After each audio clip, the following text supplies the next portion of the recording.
Broussard, good morning to you. Good idea or bad idea for the Clippers to deal for Russell Westbrook?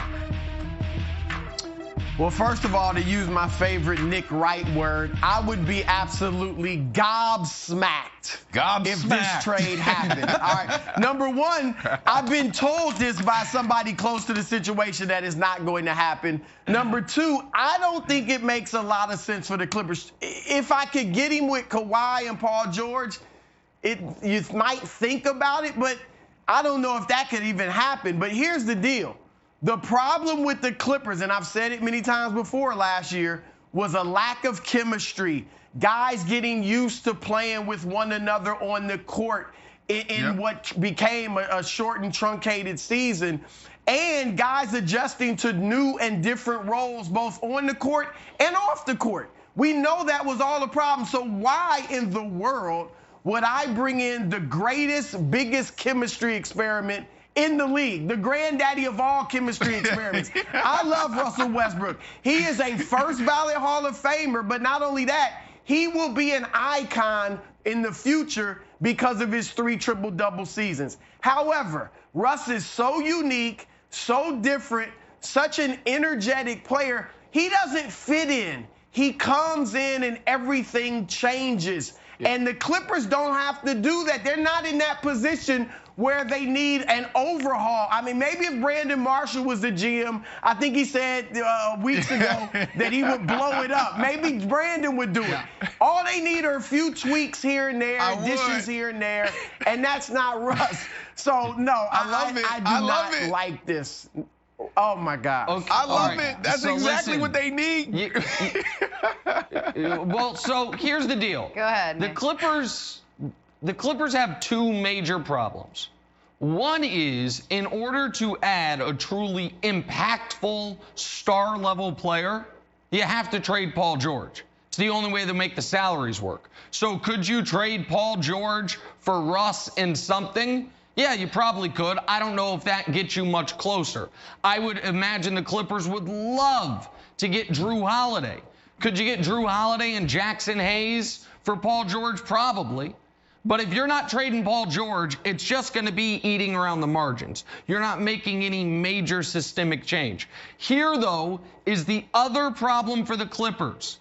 Because they lost to the Nuggets, we are all saying, oh, it was chemistry. It was the way they collapsed at the end.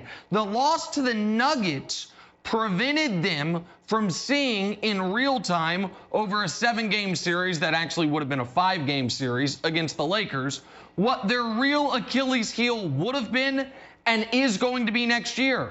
A lack of size. So all these things, I know Kawhi Leonard gets to name the arena. He gets to pick when they practice, when the team flight goes. He also evidently gets to build the roster.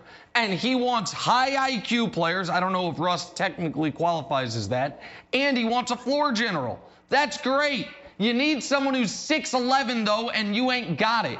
And you would have seen that had they played the Lakers. But they flamed out so spectacularly and so historically and so embarrassingly the round before, they didn't even get to see what their real problem is. So, no, you can't make the salaries work realistically, Wilds, unless you're trading Paul George. And I don't think trading Paul George for Russ makes you appreciably better. Yep. So I don't think this is their biggest need, and I don't think it's going to happen, Wilds. Also, I don't think the Rockets want to do this. I think the Rockets are still closer to missing the playoffs than winning the championship. So I think they need to make a move, but I don't know if it just sending Russ to another team in the Western Conference makes any sense. Broussard, you brought up an interesting point about Russ being an icon. I think he's in the weird spot where he doesn't necessarily need to win a championship. I think Harden needs to win a championship. I'd like if CP3 won a championship, but for some reason, maybe just because he's such an electric player, Russ doesn't. The other half of this rumor was Russ to New York, and I think it'd be better if Russ just got the keys to the car, could drive it as fast as he want, could crash it into a few trees if he had to, which will happen, but do it in New York with the bright lights. So I think that's what he needs. That would be best for his legacy moving forward, not to championship chase. A great point, Wilds. And I've said this. Look, when we think about Oscar Robertson, what's the first thing we think of? He averaged a triple-double for an entire season. It wasn't that, you know what? In 1971, he actually won the championship with Lou Alcindor, now, of course, Kareem Abdul-Jabbar. Yeah. I agree. It's the same thing with Russ. His legacy, unless triple-double seasons become commonplace, right? Unless Luka does it and maybe LeBron does it and other players start doing it here and there, his legacy is going to be, this guy was the only player ever to average 3 straight triple-double seasons.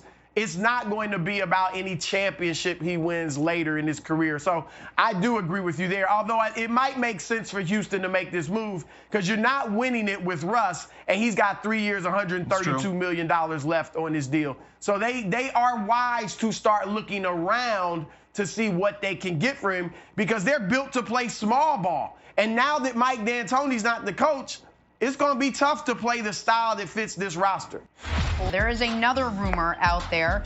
Another team out west apparently in the market for a point guard. The Phoenix Suns have reportedly discussed trading for the aforementioned Chris Paul from OKC. Suns were the bubble darlings, remember, going an impressive 8-0. Broussard, let me send it back to you. That's a young team out there. How much would they benefit from adding a vet like Chris Paul? This one I like. I think the Suns would benefit greatly if they could add Chris Paul. I think it'd be very similar to what happened with Oklahoma City. You know, he would be able to come in, he would increase their basketball IQ, he would bring a winning attitude and pedigree. He played for Coach Monty Williams once before in New Orleans, so there's chemistry there. He would help the young players develop without, and this is important, without getting in their way. He wouldn't hinder the growth and development and push to stardom of Devin Booker and DeAndre Ayton, just like he didn't do that with Shai Gilgeous-Alexander in Oklahoma City. Now, does this make them a contender in the West? No, not by a long shot. But it would make them one of those teams fighting for the 6th, 7th, or 8th seed in the Western Conference playoffs. Yep. And when you're a team that hasn't been to the postseason in 10 years, you'll take that. So I think this would be good if the Suns could do it. Jeez. It would be a franchise-changing move for the Suns because of Broussard's point that they haven't been to the playoffs since Devin Booker was in junior high school. But I have the flip side to this, which is because the Suns went 8-0 in the bubble, people are assigning them a level of expectation for this upcoming year that is not only unrealistic, it is an impossibility. Here's my first major NBA prediction for the coming season.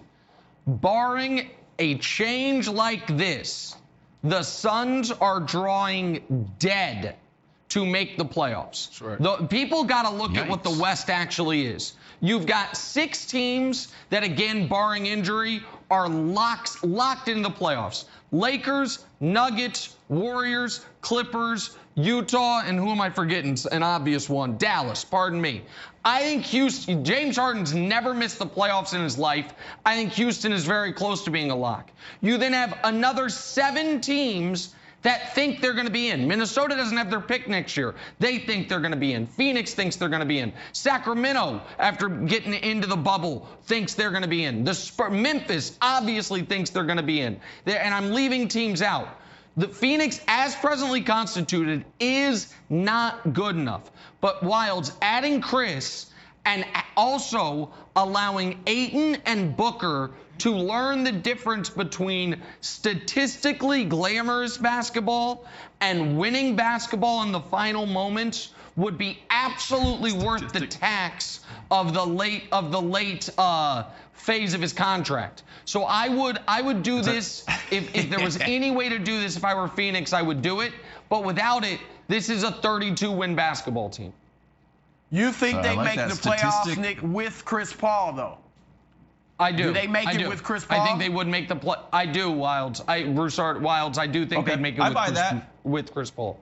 But nobody thinks they win a championship, right? No one. I don't think Chris Paul thinks they win a championship. No. Chris Paul is 35 and owed a bunch of money. And Broussard, like I said, I do think Chris Paul needs a ring. I think Chris Paul is getting a little bit of like Garnett territory. Like everybody would remember him as an all-time great player, But if you can get that one ring, we move you up into another stratosphere. And for those reasons, I only think there's 3 teams Chris Paul should be considering. 1, your Lakers, Knicks. 2, the Philadelphia 76ers. And 3, go to Milwaukee and win with Giannis. If those are the only teams I think he should be worried about and be thinking about. Now, I know he wants to be sort of close to home. That's an issue. He's got some family issues with Alfonso Ribeiro pretending to be his dad, so I know that's an issue. You want to be close because you got a fake dad in there screwing things up. So all things being said, I think the Lakers would be the best move, Brandon. But I think he should go after a ring in one of those 3 cities. Thanks for watching. Subscribe here to get the latest from the show. Also, be sure to check out more of the best clips from First Things First, or go watch a few segments from our other shows on FS1.